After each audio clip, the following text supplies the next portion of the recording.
കഴിഞ്ഞ ദിവസങ്ങളിൽ പെയ്ത കനത്ത മഴയിൽ അപ്പർ കുട്ടനാട് മേഖലയിൽ വൻ കൃഷിനാശം. കുച്ചൂർ, നെടുമ്പ്രം, പെരികര, നിരണം, കടപ്ര പഞ്ചായത്തുകളിലാണ് കൂടുതൽ നാശനഷ്ടമുണ്ടായത്.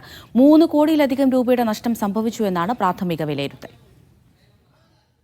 ഏപ്രിൽ 1 മുതൽ ജൂൺ 3 വരെയുള്ള കണക്കനുസരിച്ച് ആകെ 117.63 ഹെക്ടറിലെ കൃഷിയാണ് നശിച്ചിട്ടുള്ളത്. 3.16 കോടി രൂപയുടെ നാശനഷ്ടം സംഭവിച്ചതായി പ്രാഥമിക വിലയിരുത്തൽ. ഓണവിപണി ലക്ഷ്യമാക്കി കൃഷി ചെയ്ത വാഴ, മരച്ചീനി എന്നിവയ്ക്കാണ് പ്രധാനമായും നാശം സംഭവിച്ചത്. 30,000-ഓളം ഏത്തവാഴകൾ നശിച്ചു. മഴയ്ക്ക് പുറമെയുള്ള ശക്തമായ കാറ്റും കൃഷിനാശത്തിന്റെ ആഘാതം കൂട്ടി. കഴിഞ്ഞ ഈ മെയ് മാസത്തിലുണ്ടായ അതിശക്തമായ കാറ്റിലും മഴയിലും ചേർന്ന് വെള്ളപ്പൊക്കത്തിലും വാഴകൾ പൂർണ്ണമായിട്ടും നശിച്ച അവസ്ഥയിലാണ്. ഏകദേശം ഒരു 6 ലക്ഷം രൂപ 7 ലക്ഷം രൂപയുടെ അധികമായിട്ട് ചെലവ് വരുന്ന ഒരു കൃഷിയാണ് നടത്തിക്കൊണ്ടിരുന്നത്.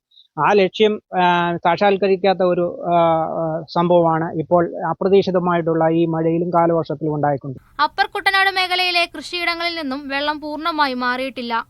തിരുവല്ല കൃഷിഭവൻ പരിധിയിൽ 88.57 ലക്ഷം രൂപയുടെയും പെരിങ്ങരയിൽ 73.8 ലക്ഷത്തിന്റെയും നെടുമ്പുറത്ത് 69.52 ലക്ഷം രൂപയുടെയും നഷ്ടം സംഭവിച്ചതായാണ് വിലയിരുത്തൽ.